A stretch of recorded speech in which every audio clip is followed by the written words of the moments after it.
what do you wish you had known earlier about contraceptives? And again, I'm going to start with Kim.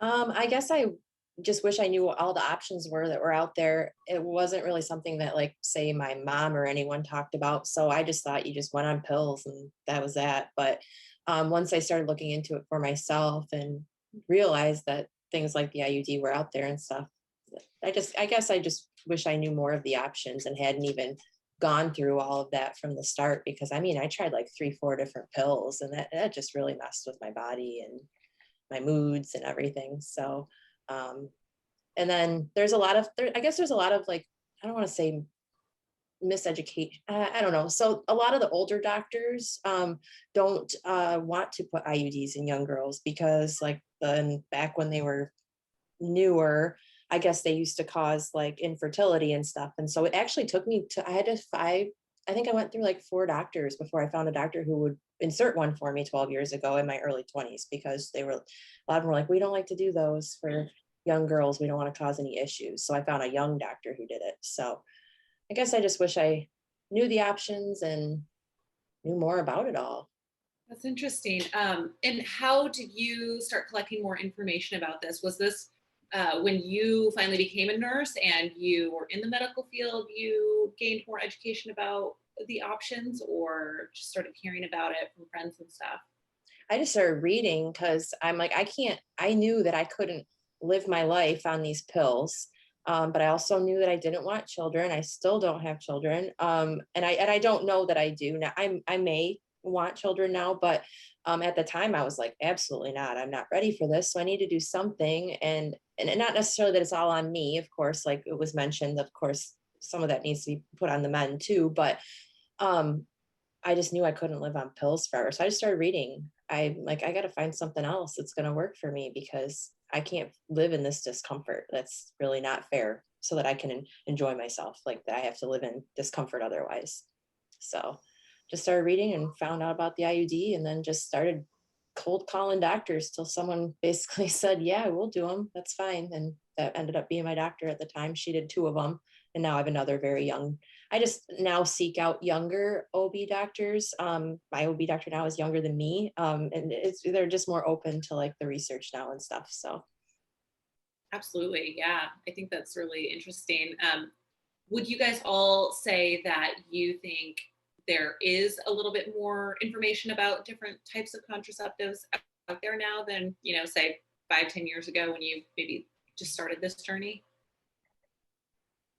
Absolutely.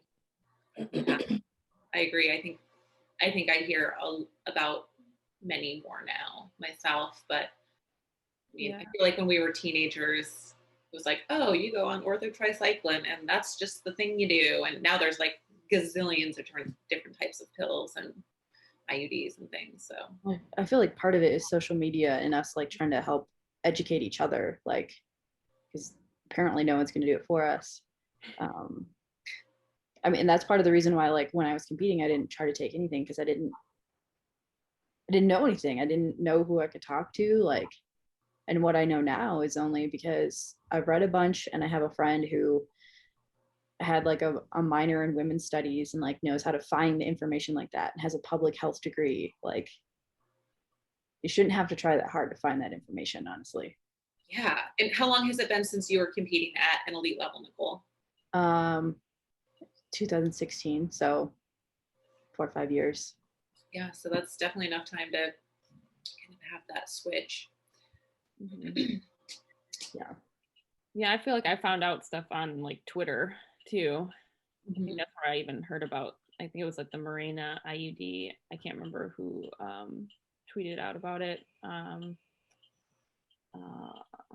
Lauren Fleshman, I think, was talking about it. Oh, And probably. yeah, and that's kind of, I was like, oh, okay, cool, I'll try that.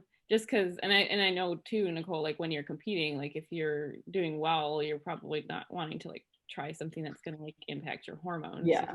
So that's also a kind of a scary thing to try that out at that time.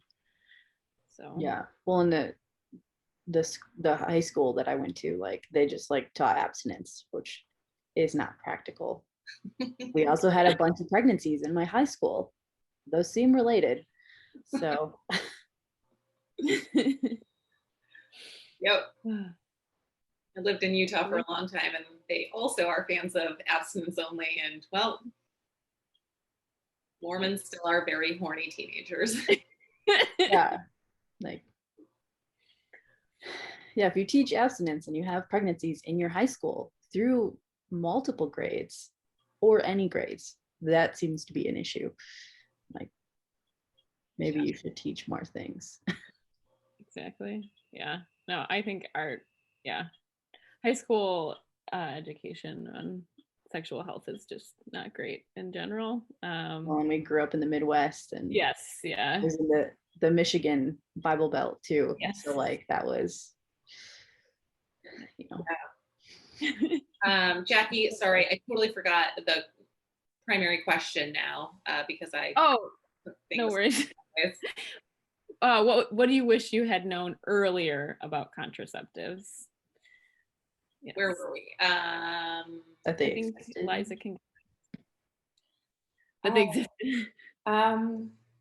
Yeah, I think I just wish I had been exposed to more information like we're starting to kind of talk about naturally. And I wonder what's going to change here in Washington State now that comprehensive sexual education has been passed at the state level. And you know, when I was in school, I feel like we had, you know, mediocre at best sex ed, but I was raised in Unitarian Universalist Church, which is non-dogmatic, non-creed based, but more like this exposure to moral principles. And we, like my religious education was learning about religions all around the world. And then I started to see at a young age a lot of like similar threads that humans like in searching for spiritual answers. But anyway, that is a like side note to say that there was this Our Whole Lives program that my church had, and it was like comprehensive sexual education. And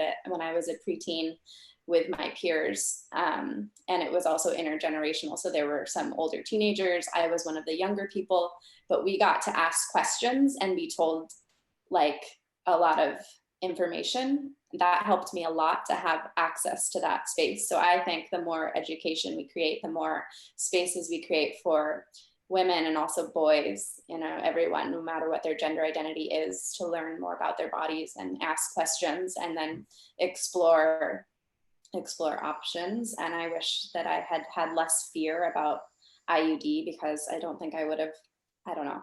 The pill was more terrible than the IUD for me, for sure. If I had to go back and if I had to choose between those two, I would go for the IUD, giving it a shot again. Even though at the time I said I would never do it again because it's so terrible. But but the pill was awful. And the worst thing about it was that I was really terrible at remembering to take it at the right time. And I actually ended up pregnant one time on the pill and had a miscarriage. And, you know, so that part of it was really hard for me, in addition to the side effects. But so if I had to go back, I just wish that there'd been more information about the options, and then more like not freaking us out, but maybe other women sharing with us their experiences, like this type of forum, so that girls and young women are less, and women of all ages are less maybe afraid of something being inserted in their body, because that can be enough of a hindrance, you know, cause a person not to go that route because they're simply too afraid to have that put inside them, right? But yeah, I think access to information is always going to be a big help. And then we have to balance that with, as much as social media can help us, it can also lead us down the wrong route, because there's a lot of misinformation that gets spread around. Like I saw someone post about how to prevent abortions, men when they're young should all have a vasectomy, and then they can just have it reversed later on. Like someone that I know reposted this, and I was like, that is rubbish. That is not a good idea. Like, I don't know, that is not worth reposting, because that is really not true.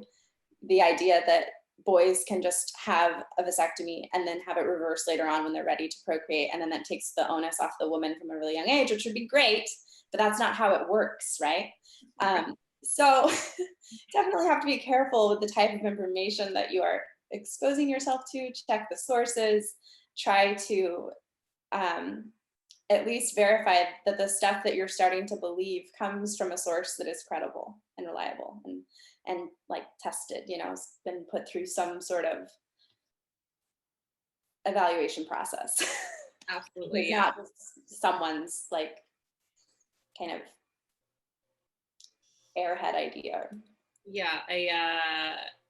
I think we are facing so many challenges with social media promoting false information, as we've seen in the last year or four, but also people not exercising free thought and their own will, which is really frustrating and troubling, because you see these otherwise very seemingly well-informed people who don't ever stop to say, does that make logical sense? And then, then you very quickly can go down these rabbit holes of, like QAnon BS, which, like, how do smart people end up believing such bullshit?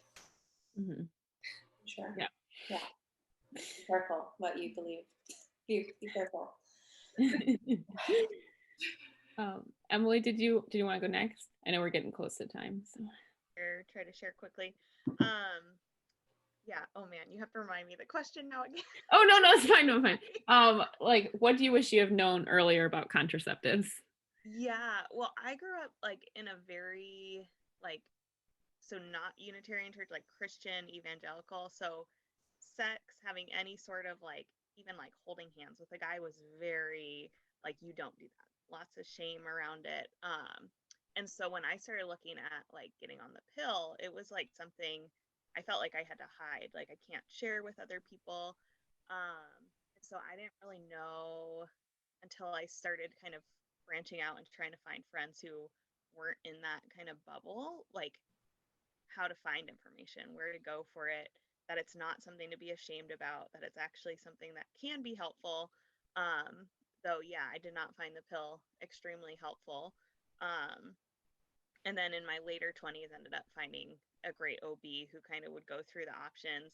But even then, I think it would have just been helpful to know kind of how to advocate for myself. Because the diaphragm is something that's not talked about a lot either. And that's another non-hormonal kind of option. And at that point, just being my experience with the pill, I was just I just don't want to deal with hormones. And so having more information, I think, similar along the lines of what everyone else said, would have been really helpful. Even talking about the Mirena IUD, or the other, I know there's another hormonal IUD as well. Just hearing more about those, I think, would have been really, really helpful. Yeah. Anything you want to add as we wrap up, Jackie? Yeah, I think as far as the question goes, I would say that, yeah, I just would have liked more information. Again, I got my information off of Twitter, and then kind of coming to find out that a lot of women, we're like Mindy, we're using IUDs and just checking with people and seeing their experiences and all that other stuff. So yeah, more information is always the best. I wish there was just some way that I would have found it out 10, 15 years ago. But yeah, being an advocate for yourself, like Emily said too, that's something that I've really had to take on, especially in these really uncomfortable situations where you're kind of in the OBGYN, you're trying to I don't know, it's always an awkward situation. And I also know that I'm my best advocate, and I need to, if I'm uncomfortable for some reason or whatever else, I just have to be nope, we're done. Okay. I mean, just being that person for myself has just been a big learning experience. Mindy, did you have anything you wanted to add?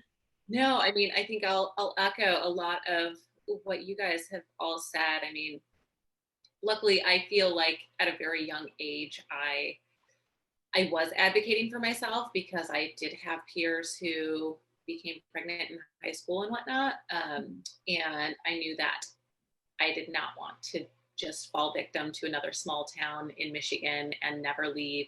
And took that into my own hands. I have no idea how I got to that point as a teenager, but yeah, I think, just continuing to be an advocate for myself and other women, and sharing the information, in these types of situations, and helping be part of that movement to share helpful information for other women, so that we can continue to spread the word and educate others. So thank you for joining us, everyone. I know some of you have to get to other meetings, so want to be respectful of your time and end in a timely manner. But thank you so much for being here. Can't wait to do this again. We'll have another one soon. And here's to being part of the movement. Yeah.